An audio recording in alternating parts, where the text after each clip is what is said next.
The San Diego City Council elected a new president earlier this month.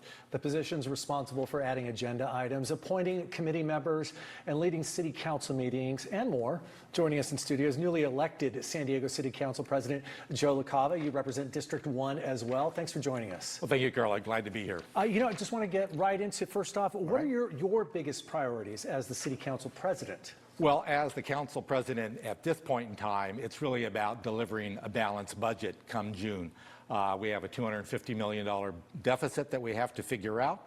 And so it's really bringing my council colleagues together, working with the mayor and the city attorney to make sure that we deliver that balanced budget in June, making cuts where they do the least harm, but still positioning the city to be successful going forward, deliver the services that everybody expects from us. And not only are we seeing a budget deficit, we had hoped, or leadership had hoped, the mayor had hoped that we would pass Measure E and get even more. So with a deficit this large and not getting more money that you were hoping to see down the road, how do you even start to approach those cuts? What goes first? Yeah, that's really the difficult thing. You know, the core service the city provides is public safety. Now that, of course, includes police, fire, and lifeguards, and those are the departments we're going to want to protect because that's a core service. But it's also addressing homelessness that I would argue is also part of public safety, how we actually work with those folks that are sleeping on the sidewalks or in the canyons. And then we have to be very methodical about all the other services the city provides and make sure that we use data to figure out where to do the cuts. Now, in the past, administrations have just said, let's just cut off the top, just figure out 10, 20%, cut those, and we'll make do. That really doesn't work. It really hurts. It really devastates departments. It doesn't allow us to deliver the services. So we want to be very strategic, and we want to look at the different parts of the city. A cut of a library hour in one part of the city can have a much more devastating impact than a cut of an hour in another part of the city. So we're really going to go through that process over the next several months. Yeah, when you're cutting, you're looking to kind of cauterize as well. You want to prevent whatever damage you do in this one cut from being something that spills over systemically. Exactly, and it's also an opportunity to look at efficiency. Do we really have exactly the programs that we need? Which are the programs that are delivering the results that we need, and maybe cutting back on some of those? And so that really becomes that conversation. Traditionally, one of the things I'm going to do as council president, traditionally the council doesn't really get involved in the budget until probably about May. I'm going to start that process much earlier. Sure. We have a new budget chair. I've talked with the mayor, and we're eager to get involved, get the public in the conversation so we get their priorities as well. I touched on Measure E did not pass. Correct. It was a ballot initiative that would have brought about $200 million to the general fund, although designated for infrastructure. Voters said no. Yeah. What does that tell you about voters' priorities in San Diego right now? Well, it's important to remember we missed by 3,500 votes out of 600,000. Okay.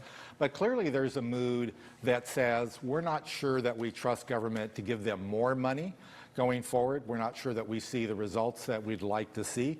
So it's really incumbent on us to really demonstrate and tell a better story about the services that we do provide and the efficiencies we bring to those conversations. I think that was a little bit of the challenge in the budget conversation last year.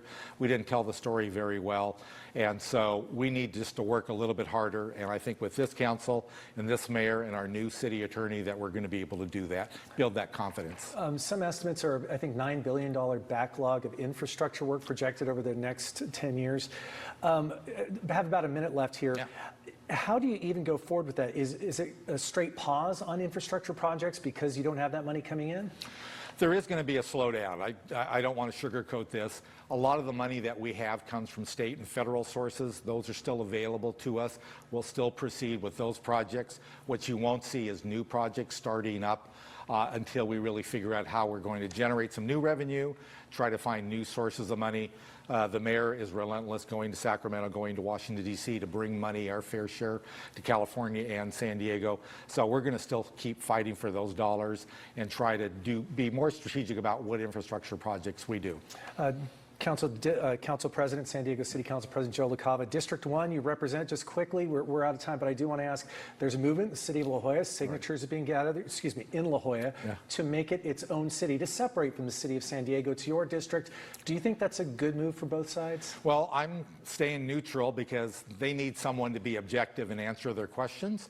The proponents are always going to do a sales story. They have a long process ahead of them, and what I like to point out, it's only happened once in California. California that a community was able to detach from a city, and that was Coronado in the 1800s. It's a very high threshold. I wish them the best. They're very passionate about them. There's a process for them to go through to make their case and see if the voters in La Jolla want to leave, whether the voters in San Diego want to let them go. Yeah, we're still early in the process. There we go. A lot of challenges ahead of you. Like we were just saying in the break, congratulations and my condolences for getting the position in this time with so much on your plate, but I'm sure it's going to be, you'll be up to the task. It's nice to have you there. Joe LaCava, we appreciate your time. Thank you very much. I'm very excited about the task ahead of us. Right.